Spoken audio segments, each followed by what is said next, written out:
Hey,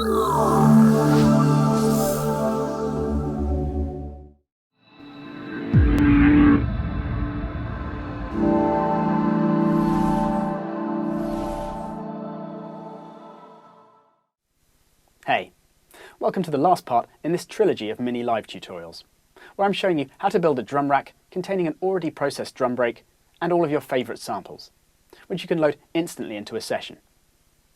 In this movie, I'm going to show you how to add return tracks to the rack, so you can process all of the drums together using send effects. Let's take a look.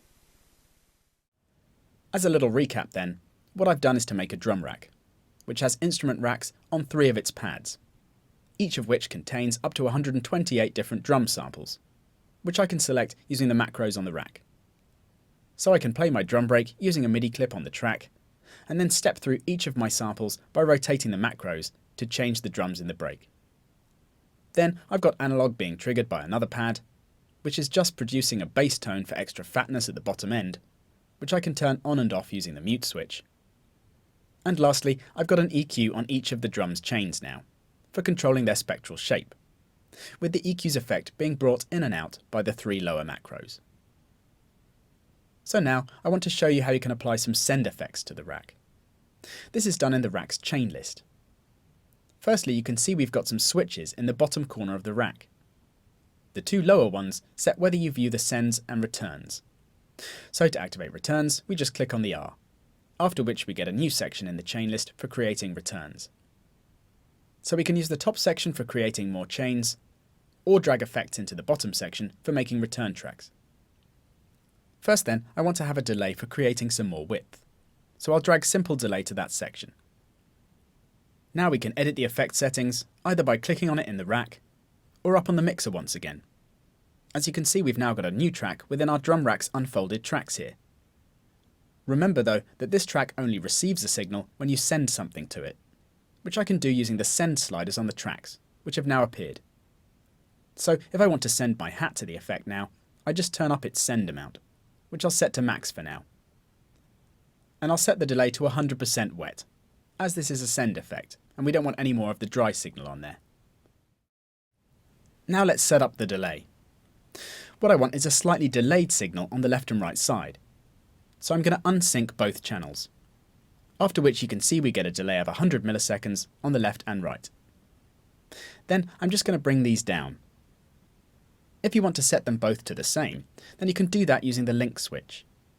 But if you want the extra width, then you can set a slightly different amount in each channel. I normally keep things below around 30 milliseconds, so the delay isn't noticeable and you just get the extra width and change in character.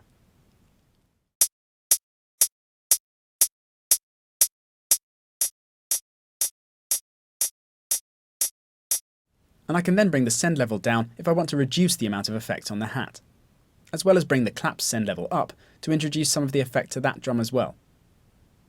And then if I bring the effect return in and out, you'll hear the extra widening we get. Obviously you need to be listening in stereo to hear the effect from this one.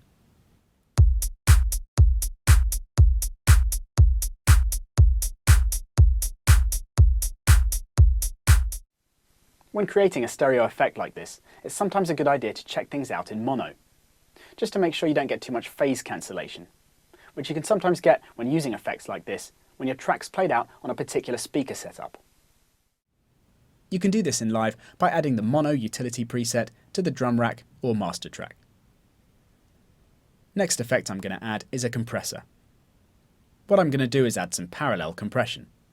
So I'm going to drag the effect to the return track area of the rack, so it's a send effect rather than an insert. It's more common to add a compressor as an insert, but using it as a send instead can be good if you want to add some compressed sound, whilst keeping the punchy uncompressed sound as well. So to send our drums to the compressor now, I'll just turn up all their send levels. Set to max like this will mean that the levels sent to the compressor are the same as those on the chains tracks themselves. So now I'm going to solo the compressor track and select it so I can set up the compressor in the device chain below.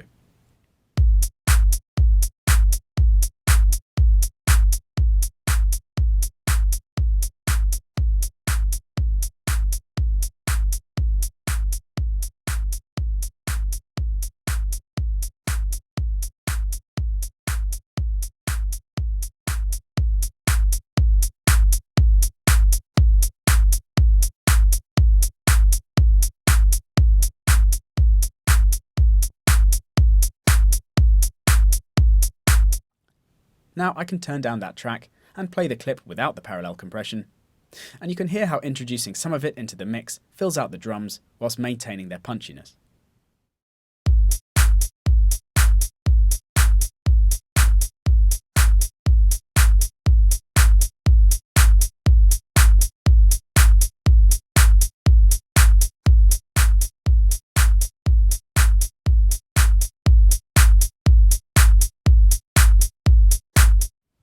And I can go through adding other effects returns as I like.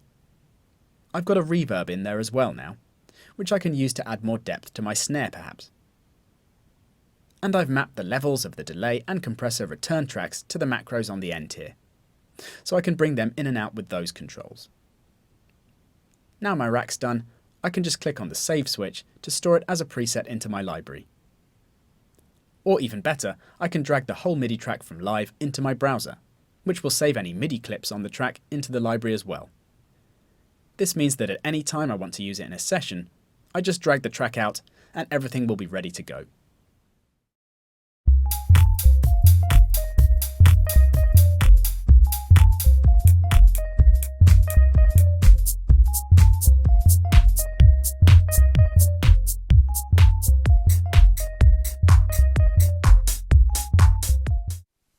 So that's the end of these mini tutorials.